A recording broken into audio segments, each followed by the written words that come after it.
Իրանյան ճգնաժամը ԵԱՏՄ շուկայի վրա ունենում է իր բազդրիչ։ Տեսեք, ինչ որ չափով այո, որովհետև ԵԱՏՄ եւ BRICS Plus անդամ պետությունների հետ ընդհանուր համաձայնագիր կար, ըստ որի որոշ ապրանքներով արտահանում եւ ներմուծումը պետք է։ Ես ինչու եմ հարցում։ Մեզ մղում է դեպի ԵԱՏՄ, այս ճգնաժամը ավելի շատ։ Տեսեք, ես Թե կարող ենք նաեւ այլ ուղղություններ ընտրել։ Տեսեք, ես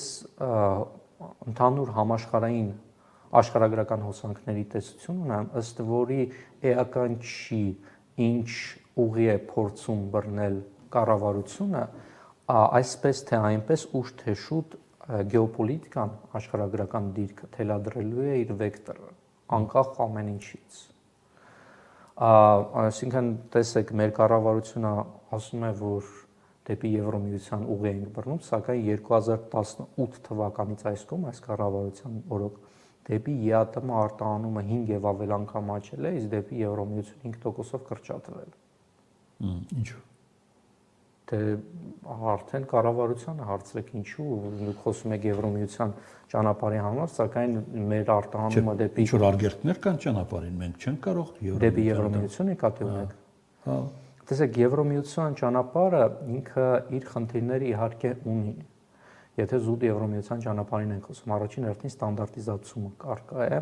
որը Իրանից ներկայացնում է այսպես պատնեշ եւ բարիեր, Այսինքն դա որևէ մեկից արտաքին որևէ կառույցից կախված չէ, դա մեր ներքին խնդիրն է, եթե մեր արտադրանքը ունենա այդ ստանդարտը, մենք Եվրամիության հետ կշփվենք։ Այդ ստանդարտներին պետք է հասնել, հետո հաջորդը ընդհանուր սահմանի բացակայությունն է, այդտեղ որոշակի լոգիստիկ խնդիրներ կան, բայց ասեմ, որոշ ապրանքներ կան, որ բավականին հասել են Եվրոմիություն եւ մեծ արձագանք են այդտեղ ապրում, հիմնականում դա վերաբերվում է թեթևարդյունաբերությանը, տեքստիլին եւ տրիկոտաժին, որը եթե նայենք բավականին մեծ աճ է արձանագրել 13 թվականից այս կողմ եւ հավասարապես է բաշխված եւ ԵԱՏՄ շուկայում եւ Եվրոմիության շուկայում։ Սա ես ինչու եմ հատուկ ուշադրություն դարձնում, որովհետեւ հիմա Մոսկվան մեզ ասում է կատարեք ի վերջո այդ ընտրությունը, Եվրամիություն թե ԵԱՏՄ։ Այո։ Գիտեք, չէ՞, հայտնի արտահայտությունը, վերջին հանդիպումը նաեւ այդ կոնտեքստում այդպես սուր է դրված հարցը։ Պետք է ընտրություն կատարել։ Տեսեք, հարցը քաղաքական ընտրություն։ Հարցը սուր դրված չէ, այս ամեն ինչը ավելի շատ քաղաքական հարց է եւ քաղաքական աշխարհայության հարց է եւ ես որպես տնտեսական մասնագետ չեմ կարծում, որ ճիշտ կլինի այս ամեն ինչը մեկնաբանեմ, սակայն մի դրվագ ասեմ, որ մեր Հայաստանի Հանրապետության նախկին ԱՄՆ դեսպաններից մեկը, Եվրոմիության հանձնաժողովներից մեկը ինքը հայտարարեց, որ պետք է օբյեկտիվ լինել եւ եթե ուզում է Հայաստանը ուզում է հրաժարվել եվրասիական ԵԱՏՄ-ից, Իրան Հայաստանը ուզում է հրաժարվել։ Դա քաղաքական աշխարհության հարց է, որը ես չեմ կարծում, որ ճիշտ է մեկնաբանել։ Դուք երբևէ լսել եք, որ Հայաստանի պաշտոնական Երևանը հայտարարի, որ մենք ճիշտ ասած ես քաղաքականության հայտարարություններին չեմ հետևում, ես ավելի շատ տնտեսական հայտարարություններին եմ հետևում, տնտեսության եմ հետևում եւ տնտեսությունը ոնց որ ասացի, անկախ հայտարարություններին ավելի է սերտաճել ԵԱՏՄ ճանապարհին։ Չէ, ավելի շատ հակառակ կողմից կա ճնշում, որ ընտրությունը կատարեք, որովհետև դա Հայաստանի վրա ճնշման գործիք է։ Դե դա քաղաքական մեկնաբանության հարց է, որը կարող է։ Օրինակ, հայկական երկաթուղիները ռուսական կոնցեսիոն կառավարման տակ։ Ինչու է սրվել այդ հարցը հենց հիմա։ Այո, ու իդեպ այն պայմաններում, երբ որ մեր հարևան Պարսկաստանում պատերազմ սկսեց։ Այսինքն գնում է դեպի տրիպի իրագործման։ Չեմ գիտեմ, ես քաղաքական հարցերը չեմ մեկնաբանում, ես խորը գիտեմ տնտեսությունը ոնց ինչ է կատարվում, ինչ խնդիրներ կարող ենք առաջացնել, ինչ հնարավորություններ է սպառնալիք ունենք տնտեսության, ինչպես կարող ենք, այսպես ասած, այն հոսանքները, որոնք գալիս են, օգտագործենք մեր տնտեսությունը զարգացնելու համար, ես այդ հարցերին կարող եմ պատասխանել։ Ռուսական գազը հիմա մեզ ԵԱՏՄ գնով է վաճառում։ Ռուսական գազը ԵԱՏՄ ներքին շուկայի գնից որոշակիորեն տարբերվում է, որը հակասում է ԵԱՏՄ համաձայնագրին, ըստ որի Այո, ըստ որի հավասար հնարավորություններ պետք է ստեղծվեն ներքին շուկայում բոլոր անդամ միատությունների համար։ Դա պետք է հասկանալ, ստեղ իհարկե որոշակի նյուանսներ կան, որոնք,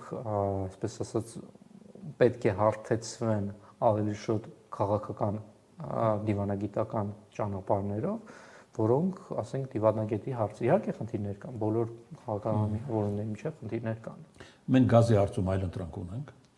Կամ Այս պահին ոչ, ունենք այլընտրանք Պարսկաստանի միջոցով, սակայն ասացի Պարսկաստանը էլի արտահանման տեսանկյունից շատերը խոսում են պարենային արտահանման մասին, արգելքի մասին, սակայն այստեղ մեկ ուրիշ արտահանում կա, որի մասին չեն խոսում, հիմնական արտահանումը Պարսկաստանում դա էլեկտրաէներգիան, գազի դիմաց, կարող ենք դա շատ շատացնել, սակայն Պարսկաստանից եկող Եվ հիմա էլ վտանգի տակ են էլեկտրակայանները։ Այո, հիմնականում դա է խնդիրը, որովհետև էլեկտրաէներգիան միակ ապրանքն է, որը արտադրվեց միանգամից պիտի սպառվի, չունենք այդ հնարավորությունները, որպեսզի ինչ-որ մարտկոցներում բան անենք, եւ Իրանը մեր համար հանդիսացել է յուրահատուկ մարտկոց։ Այսինքն այն պայմաններում, հենց որ պահին, հենց որ մենք հավելյալ էլեկտրաէներգիա ենք ունեցել, մեր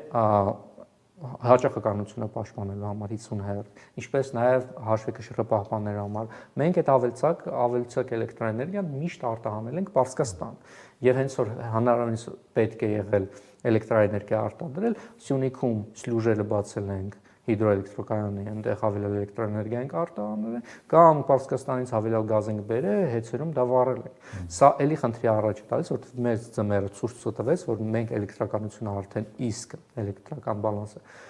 խոցելի է, որովհետև մենք մի քանի օր միաժամանակ Երևանում լույսերը անջատվեցին տարբեր մասերում, այս պայմաններում պետք է հասկանալ, որ եթե այս շարժը կանգնի, եթե այդ սահմանին, այդ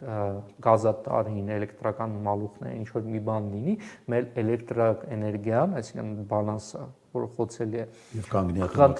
խնդիրներ կարող է առաջանալ եւ մենք, ասենք, կարող է մի քանի օր լույս չունենանք կամ հաճախականությունը խախտվի։ Այս սա հիմնական խնդիրն է, որը պիտի հասկանանք, սակայն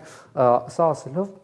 պետք է նշել նաև, որ մենք ունենք հնարավորություններ այս ամեն ինչի մեջ։ Ու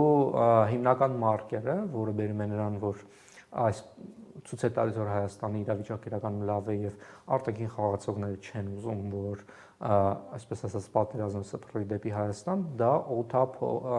ավիափոխադրումներն են։ Ինչի նկատի ունեմ ես, որտեղ մինչև 2022 որ ռուս-ուկրաինական պատերազմի սկիզբը